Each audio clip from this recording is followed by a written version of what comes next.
I'm giving away this championship belt once I hit 100,000 subscribers, so go ahead and click subscribe today. Welcome back to the Angle Show. I, of course, am Angle, and we got another video filled with tons of WWE news. So, as always, timestamps in the description down below. I want to kick things off with Brian Pillman Jr., Lexis King. For those who don't know, he actually made his in-ring debut at the NXT house show in Florida. If you guys didn't know, NXT does like a loop basically throughout Florida where they do like these small little shows, kind of indie-esque. A lot of people that you don't see on TV. Sometimes you might see them on TV, but for the most part, it's like a really good way to get people just some in-ring experience, get them, comfortable with performing in front of the crowd, things like that. Brian Pillman Jr. now goes by the name of Lexis King in the WWE.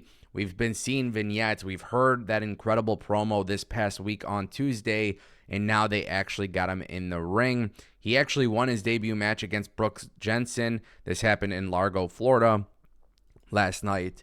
And look, obviously WWE clearly has a plan here. The way that they formulated the vignettes, the way that they have him cutting his promo, it looks like he's going to be a heel. I've spoken to a few fans that were in attendance at the show, and they commit to the idea that Lexis King will be working as a heel in the WWE.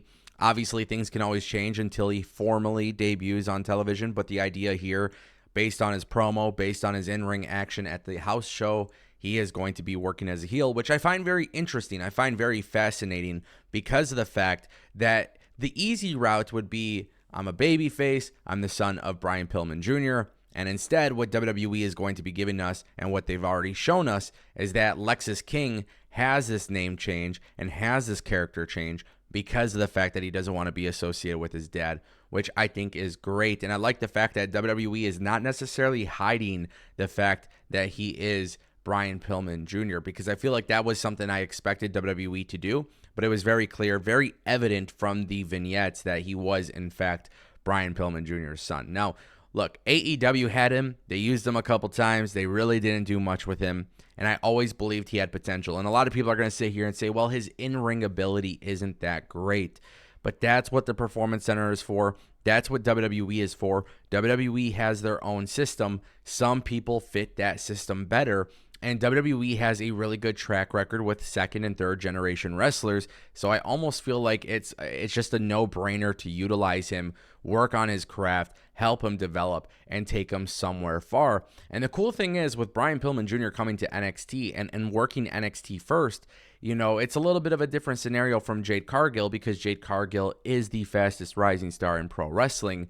Brian Pillman Jr. had that potential, but he really wasn't given that opportunity at all in AEW. So with him going to WWE, he gets to work NXT. He doesn't have to have too much pressure on him.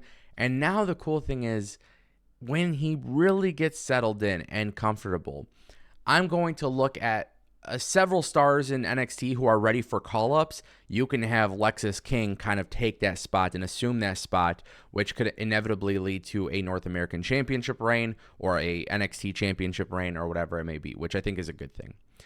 Guys, it's official. The Dyad are officially gone from WWE. I want to bring you guys this update because they have confirmed on social media that they are officially free agents. They are no longer in the WWE, and they are officially gone. Now, we known that they were going to be leaving. We knew today on October 14th their contracts expired, and they had no plans to re-sign with the company, which is actually really unfortunate. I'm not going to lie to you guys, especially with the way that WWE has really transitioned in the last several months creatively and how they've transformed as a business. I feel like these guys would be really good for WWE. I mean, look, I've been very critical of WWE's tag team division as well, but even now you're starting to really see a rejuvenated tag team division, both on Raw and SmackDown. Clearly, WWE is going to go back to the plan of splitting up those titles and doing stuff like that, which is supposed to happen soon. So it's almost like, damn, it would be really nice to watch the grizzled young veterans on WWE, SmackDown, or Raw. You got the Brawling Brutes, and you got Pretty Deadly, and you have all these different teams. You have the Viking Raiders, you have Jimmy and Solo and Jay and Cody and well, Kevin Owens and Sami Zayn are now split up, but you had them as well. But you have DIY, you have Imperium, you have a lot of tag teams now, and they're finally starting to actually have tag team matches and like build up this division. It would have been nice to see the grizzled young veterans in WWE, and then obviously like on the main roster doing their thing with this creative regime. However, that's not the case. They're gone from the company. I fully expect them to work the indies, and on top of that, I fully expect them to work on national television.